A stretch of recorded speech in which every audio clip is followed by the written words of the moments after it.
In a world dominated by new industrial shapes and influences, one architect is still determined to show the beauty and serenity of nature.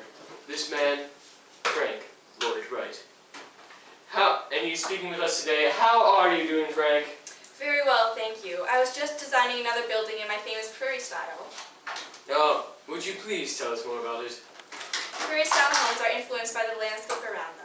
They are low to the ground, flat, and often have overhanging eaves. Well, that sounds very different from all the skyscrapers popping up today. That was my intent. I have always tried to design buildings different from those in Europe, so that America will be able to have its own architectural style. You sure seem passionate about your designs. Now, how did you first get started in architecture? I was first hired by Joseph Lehman Silsby in 1887 when I moved to Chicago.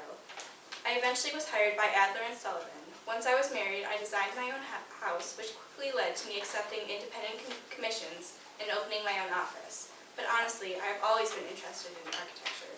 Now, what would you say your biggest influence has been on your designs? Nature, definitely. I always try to take the surrounding landscape into account when designing a building. Japanese architecture and prints have also impacted my work ever since I traveled there in 1905. And what types of buildings have you been designing recently? In Southern California, I just built homes in a new textile block style, which makes the building almost look like fabric. I have also been experimenting with an organic style that is especially evident in a home that I am just designing called Grey Cliff.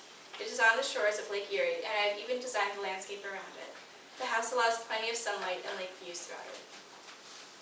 Well, it looks like we're almost out of time. Is there anything you would like to leave our audience with?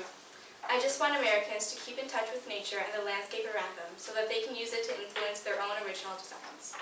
It looks like we're out of time this afternoon. Thank you all for joining us on American Visions, the epic art in America. Everyone else, come on.